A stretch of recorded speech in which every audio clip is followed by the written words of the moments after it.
साडे मुल्क के दुध हमेशा लोग पैस्चराइज करके ही पींदे ने।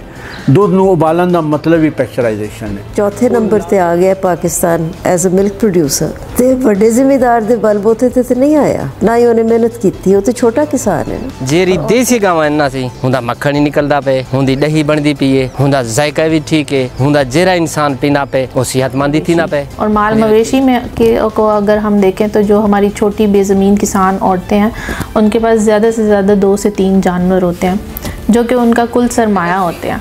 जो ये कह रहे हैं कि सेहत इससे बेहतर होगी लोगों की, कंज्यूमर सेफ्टी लॉ है। कंज्यूमर सेफ्टी लॉ बिल्कुल नहीं है, वैसे बिल्कुल इख्तिलाफ है। हमारी आवाज़ सरमायादारी का जो प्रॉफिट ओरिएंटेड फ़िलासफ़ी है उससे जान छूट सके।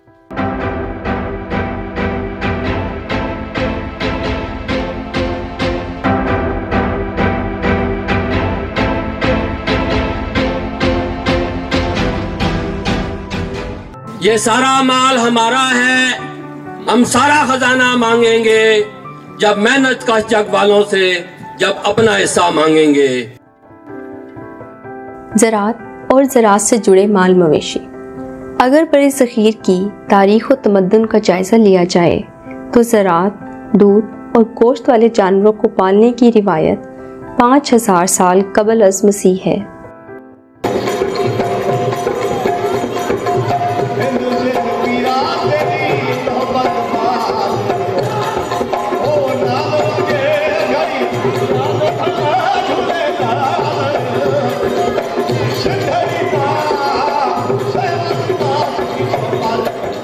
अगर हम पाकिस्तान की बात करें तो इसमें 2 ज़रूरी वसाइल बहुत अहमियत के हामिल हैं, गंदम और दूसरा माल मवेशी। ये शोबा छोटे और बेज़मीन किसान और ख़ास तौर पर किसान औरतों के लिए बराह रास्त आमदन का जरिया है। माल मवेशी किसानों के लिए न सिर्फ बैंक अकाउंट का दर्जा रखते हैं बल्कि रोज़मर्रा के घरेलू अखराजात के लिए भी एक अहम वसीला तस्वुर किए जाते हैं। ये जरूरी है दुध देने वाले भाई जेड़ा है दुध ना होवे तो आपदा घर दा सर्कस नहीं चल सकदा। कोई मेहमान ही बूहे ते आ जांदा है, ओनू चाह भी बना ते देनी, वो दुध कुछ वेच लिया ते आदा घर दा सौदा सूत्र ले लिया। जेड़े जानवर हैं ये आदे रखते बच्चों वेचते ते बच्चों दा जेड़ा है उन्हां दी शादी करनी ते जेड़ा समान देना कुड़ियां नू वो वेचते ते उन दे पैसे टका लए ते वलीमा करना भी गोश्त खरीद लिया, चावल खरीद ले, मिसाले खरीद ले। ये इस्तेमाल है साडा, ये हुंदा होर साडा रोजी दा बहाना नहीं हुंदा। दूध कुदरत का अनमोल तोहफा है जो कि लज्जत और ग़िज़ाइयत से भरपूर हर उम्र के अफराद के लिए एक अनमोल ग़िज़ा है।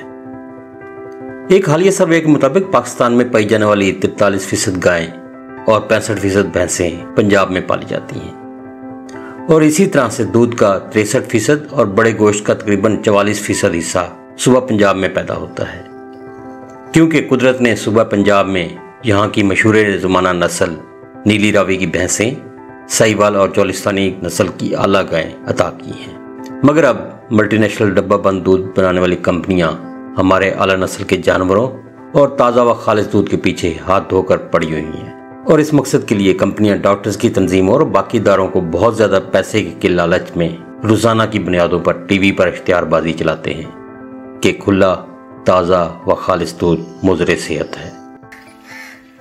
बातें सुनता हूँ ना टीवी के सामने बैठ के कि ये सेहत के लिए मुज़र है, ये ख़राब दूध है, और वो लफ्ज़ ये है ना, ये गंदगी भरा दूध कहते हैं। मैं तो कहता हूँ कि ये लफ्ज़ इस्तेमाल करते ही उनको शर्म आनी चाहिए कि हम दूध के मतलब क्या कह रहे हैं। लोग जो है ना पैसे के लालच में ऐसी बात करते हैं कि ये दूध ख़राब है। उनको मैं ये चैलेंज कर रहा हूँ पाकिस्तान किसान मजदूर तहरीक के प्लेटफॉर्म से कि वो मुख्तलिफ जिनसें यानी मर्द, औरतें, बूढ़े, बच्चे एक मुझे दे दें, 5 लोग मुझे दे दें, 5 लोग जो है ना वो कोई भी अपने पास रख ले, उनको जो है ना वो पैक्चराइज दूध पिलाए और मैं उनको जो है ना वो खुला दूध पिलाऊंगा और उसका पहले भी मेडिकल करवा लें, बाद में भी करवा लें कि देख लें किस में बीमारियां ज़्यादा हैं, और ताकि उनको ये नज़र आ जाए कि कौन सा दूध ठीक है और कौन सा दूध गलत है। पैस्चराइज और पैकेज दूध ही ख़रीदना है, ये एक तो कंज्यूमर के लिए नुकसानदेह है, ये एक बिल्कुल पोली इन्फॉर्म्ड लॉ है। इसका जो इन्होंने बेस बनाया है वो गलत है तो ये कंज्यूमर के लिए भी नुकसान है और जो लोग जानवर पालते हैं जिनके लिए एक ज़रिया आमदनी है और उनके लिए भी एक अहम ज़रिया खुराक का, उनके भी ख़िलाफ़ है। तो ये वाकई इंसान खिलाफ लॉ है और इसको चैलेंज करना बहुत ज़रूरी है। लोगों को समझना भी बहुत ज़रूरी है कि अगर कोई चीज़ आपने देखी है इश्तिहार में, मैं ख़ुद मेरा मीडिया से भी ताल्लुक़ है, मैं जानती हूँ इश्तिहार में चीज़ें कैसे खूबसूरत और अच्छी दिखाई जाती हैं, लेकिन वो असलियत नहीं होती। हमें समझना चाहिए कि एक तो पैकेजिंग नुकसानदेह है, प्रिजर्वेशन भी नुकसानदेह है, जो केमिकल्स का इजाफा किया जाए किसी चीज़ को प्रिजर्व करने के लिए, क्योंकि अगर दूध वैसे ही हो तो वैसे वो सड़ जाए। तो बेहतर है कि आप इसके बजाय खालिस दूध ख़रीदें। ਇਹ ਹੁਣ ਰੀਸੈਂਟਲੀ ਇੱਕ ਜਿਹੜੀ ਲੌਜਿਕ ਲਿਆਈ ਜਾ ਰਹੀ ਹੈ ਕਿ ਜੀ ਅਸੀਂ ਦੁੱਧ ਜਿਹੜਾ ਬੜਾ ਕੰਟੈਮੀਨੇਟਡ ਹੈ, ਦੁੱਧ ਬੜਾ ਭੈੜਾ ਹੈ ਤੇ ਇਹ ਅਸੀਂ ਇਹਨੂੰ ਜਿਹੜਾ ਹੈ ਨਾ ਮਿਨੀਮਮ ਪੈਸਚਰਾਈਜੇਸ਼ਨ ਲਾਅ ਲਿਆਈਏ ਕਿ ਸਿਰਫ ਪੈਕ ਦੁੱਧ ਹੀ ਮਿਲੇ ਤੇ ਸ਼ਹਿਰਾਂ 'ਚ ਲੋਕਾਂ ਨੂੰ ਡਿਲੀਵਰ ਕੀਤਾ ਜਾਏ ਤਾਂ ਕਿ ਦੁੱਧ ਖਾਲਸ ਸਾਫ਼ ਹੋਵੇ। ਖਾਲਸ ਤੇ ਇੱਕ ਲਫ਼ਜ਼ ਹੈਗਾ, ਖਾਲਸ ਦੁੱਧ ਕੀ ਹੈਗਾ ਇੱਕ ਵੱਖਰਾ ਸਵਾਲ ਹੈ ਕਿ ਆਇਆ ਪੈਕਿੰਗ ਵਾਲੇ ਵੀ ਖਾਲਸ ਭਰਦੇ ਨੇ ਕਿ ਨਹੀਂ ਦੁੱਧ। ਸੋ मिनिमम पैस्चराइजेशन का लॉ लैके आना वो असी किस तरीके नाल करना। मैं कहना कि सानू उहदी पैकिंग दे उत्ते एडा गौर करन दी लोड़ नहीं हैगी। साडे मुल्क विच दुध हमेशा लोग पैस्चराइज करके ही पींदे ने। दुध नूं उबालन दा मतलब ही पैस्चराइजेशन है। वो लाजमी हो जाता लोगों वास्ते क्योंकि उन्होंने उत्तों की मलाई लानी होंगी, उन्होंने देसी घ्यो भी बनाना होंदा। सो यह लॉजिक कि जी असी दुध जिहड़ा है वो कंटैमिनेटेड है, बायोलॉजिकली दुध कंटैमिनेटेड रहिंदा नहीं अगर उसकी पैस्चराइजेशन होए तो वो लोग तो करते हैं। पाकिस्तान में मल्टीनेशनल कॉरपोरेशंस की हिकमत अमली काम नहीं कर सकी जो वो चाहते थे, क्योंकि हमारी तकरीबन अब भी 90% से ज़ायद आबादी ताज़ा और खालिस दूध ही इस्तेमाल करती है। जब 2015 में पाउडर दूध की दरामदात 44.2 मिलियन किलोग्राम की रिकॉर्ड बुलंद तरीन सतह पर पहुंची, जो कि तकरीबन मुकम्मल तौर पर यूरोप और अमेरिका से आती थी। इसके बाद 2017 में 45% और फिर 2018 में 60% तक बढ़ गई। कोविड-19 के बहरान के दौरान शहरियों और किसानों ने हुकूमत पर पाउडर दूध की दरामद पर पाबंदी लगाने का मुतालबा किया, क्योंकि तलब में कमी और जरूरत से ज्यादा दरामदात की वजह से वो मुतासिर हो रहे थे। हमें जरूरत है समझने की कि हमारे मुल्क में प्योर फूड लॉज क्यों बनाए जा रहे हैं। इसकी बुनियादी वजह यह है कि यूरोपियन यूनियन और अमेरिका अपनी दूध की पैदावार को हमारे मुल्क में लाके बेचना, वो अपने किसानों को दो अलग अलग ज़रूरी पॉलिसीज़ हैं। अमेरिका की पॉलिसी फार्म बिल कहलाती है, यूरोप की पॉलिसी कॉमन एग्रीकल्चर पॉलिसी कहलाती है। दोनों 5-5 साल के लिए आती हैं, हर 5 साल के बाद रिन्यू होती हैं।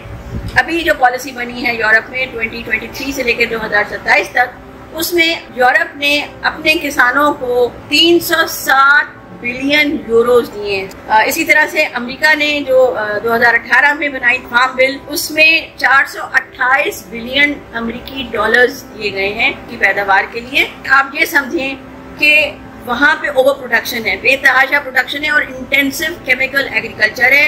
उनने अपनी ज़राअत को तबाह कर दिया है, अपनी ज़मीन को तबाह किया हुआ है, माहौल को पूरी दुनिया का तबाह किया हुआ है। उसको बढ़ाने के लिए, उसको फ़रोग़ देने के लिए अमेरिका और यूरोप अपनी कंपनियों को पैसा देता है। इसी सियासी तनाजुर में मल्टीनेशनल कंपनियां और पाकिस्तान डेयरी एसोसिएशन ने मिलकर पाकिस्तान के छोटे और बेजमीन किसानों के अनमोल दही सासों पर कब्जा करने के लिए दूसरे हरबे इस्तेमाल करना शुरू कर दिए, जैसा कि WTO की शराइत के मुताबिक सख्त कवानीन बनवाना, जिसमें फूड अथॉरिटीज का क़याम और उनको फंडिंग फराहम करना शामिल है। और कहा यह जा रहा है कि हमारे मुल्क में लाके बेचो। अब अगर हमारा मुल्क 4th हाईएस्ट है इन मिल्क प्रोडक्शन, तो फिर वो यहाँ कैसे बेचेंगे? उसके लिए उनको सीधा सीधा करना है कि आपसे आपका दूध गंदे नालों में डाल रहे हैं, आपके बच्चों को नहीं दे रहे, मेरे बच्चों को नहीं दे रहे, बल्कि कह रहे हैं कि ये गंदा दूध है। हाँ, हम यूरोप से लाया हुआ स्किम्ड मिल्क पाउडर और वहाँ से लाया हुआ दूध, वहाँ से लाई हुई भैंस, वहाँ से लाया हुआ सीमन, उसकी मंडी यहाँ हम खोल के देख रहे हैं। तो इसका तो यही मतलब है ना कि हम इंपीरियलिज्म के तहत बच रहे हैं और हमें मानना चाहिए कि हम अभी भी कॉलोनी है और हम अपने लिए कानून नहीं बना सकते। जो कानून हमें यूरोप कहेगा और अमेरिका कहेगा, हम वो कानून बनाएंगे। तो ये है प्योर फूड लॉ अथॉरिटी और प्योर फूड लॉज की कहानी, और इसको समझ के आवाम को खड़े हो जाना। पाकिस्तान किसान मजदूर तहरीक इस साम्राज्यी एजेंडे को छोटे और बेजमीन किसानों पर नाफिज नहीं होने देगी, क्योंकि माजी में हमने अपने इंतहाई कीमती व रवायती बीजों को खो दिया और यातायाती तनव्वुर की दौलत को इंतहाई नाकिस मेयार के जनियाती और हाइब्रिड बीजों से बदल दिया। और जिसकी वजह से इन गैर फितरी और गैर मेयारी बीजों ने इंसानियत, काश्तकारों और माहौलियात को बहुत नुकसान पहुंचाया। लेकिन अब हम अपने अनमोल दही असासों को ज़ाया नहीं होने देंगे। जो दुध लियाना तो वह सौखा तरीकाकार है, एक जरा कंज्यूमर तक पहुँचाना। आफ्टर मिल्क प्रोसैसिंग होवे कि उन्हें पैकिंग पाओ, पैकिंग वो वाली जी कि बड़ी एक्सपेंसिव पैकिंग है। पर बाय द वे वो भी तुहानूं मैंशन करदा, जिस जरा मेरे ख्याल उहदा नाम संबरी वो स्वीडन तो सी राउजिंग, उहदा नाम तो सेंटर अज भी लम्स दे विच बनिया होया। वो साहब ने टेट्रा पैक के owner son and he has stopped that kind of Tetra Pak now. वो इन बायोडिग्रेडेबल टेट्रा पैकिंग के विच भी तुर गए हुए हैं। पर वो जी पैकिंग कॉस्ट हैगी है, मैं एग्जैक्टली तो नहीं कह सकता, मेरा ख्याल है कि 20-25 रुपये का तो कम से कम वो खाली डब्बा होएगा। वो एक होर डिजास्टर है एनवायरमेंट पॉइंट ऑफ व्यू तो। वो एक किस्म का इनडिस्ट्रक्टेबल है, वो डब्बा गलदा ही नहीं है, उन्हें 4-5-6 तहवां ने, बहुत आला किस्म का मटीरियल है, वो गलदा ही नहीं। वो तुहानूं सैफुल मलूक की झील भी तैरदा नज़र आएगा, तो नहरां दे जिहड़े ने नक्के ने उन्हां दे विच फसिया नज़र आएगा, तो जिहड़े ने गटर भी साढ़े सारे चौक होंदे पे। वो एक वखरा इन्वायरमेंटल डिजास्टर है कि इस किस्म की महंगी पैकिंग जी कि कॉरपोरेट वर्ल्ड ने साढ़े इंट्रोड्यूस की है, ये जी एक इन्वायरमेंटल डिजास्टर भी जिहड़ा ना क्रिएट कर रही है। इसी तरह से ये मल्टीनेशनल कंपनियों का और आलमी इदारों का और इंटरनेशनल फाइनेंशियल इंस्टीट्यूशन का एक नया अटैम्प्ट है कि वो हमारे जानवरों पे कब्ज़ा करें, हमारे मुकामी जानवरों की नस्लें ख़त्म हो जाएं। जिस तरह हमारी मुकामी बीजें ख़त्म हो गई, इसी तरह से जो हमारे बहुत सारी दही आबादी दूध अपनी जानवरों से हासिल करती है, दूध के शोबे से उसका रोज़गार है, ना सिर्फ रोज़गार है बल्कि सेहत भी दूध से वाबस्ता है। और हमारी दही आबादी दूध से मक्खन, लस्सी, दही और दीगर कई अशिया बनाती है जो ज़्यादातर अपने घरों में इस्तेमाल के काम आता है, उससे भी हाथ धो बैठेंगे। साडे एग्रीकल्चर सैक्टर का ताल्लुक है, जिथों तक तुसी माल मवेशी की गल कर रहे सो, वो तो रिवायती तौर पर औरतां ही ख्याल रखदियां ने। बेशक वो दुध चोना होए, बेशक घ्यो बनाना होए, बेशक पाथियां बनानियां होन, खाद बनानी हो, it is a very recyclable economy. उसनूं तकवीयत देने की जरूरत है। वो जिहड़े उत्थे प्रोड्यूस करते हैं, जिहड़े उत्थे मेहनतकश ने, जिहड़ियां औरतां ने, उन्हां नूं तगड़ा करोगे तो सब नूं फायदा होएगा। डेयरी सेक्टर पर कॉरपोरेशंस की गिरफ्त किसानों, सारिफीन और माहौलियात के लिए बहुत ही नुकसानदेह है, जिसे हम नज़रअंदाज नहीं कर सकते। इसीलिए किसानों के साथ साथ शहरी आबादियों को भी पायदार और मुनसिफाना और मिसावी डेयरी तरीकों और पॉलिसियों के लिए आवाज़ उठाना होगी। ये मल्टीनेशनल कंपनियां और आर्मी सरमायादार जो है वो मुस्तकिल इस तगदाव में हैं कि तमाम पैदावारी वसाइल जो हैं दही आबादी के उस पर कब्ज़ा करें और उसके ज़रिए वो मुनाफा कमाएं, और इस पूरे अमल में सरासर नुकसान और ज़िंदगी की तबाही जो है वो आम किसानों की होती है, खुसूसन बेज़मीन किसानों की।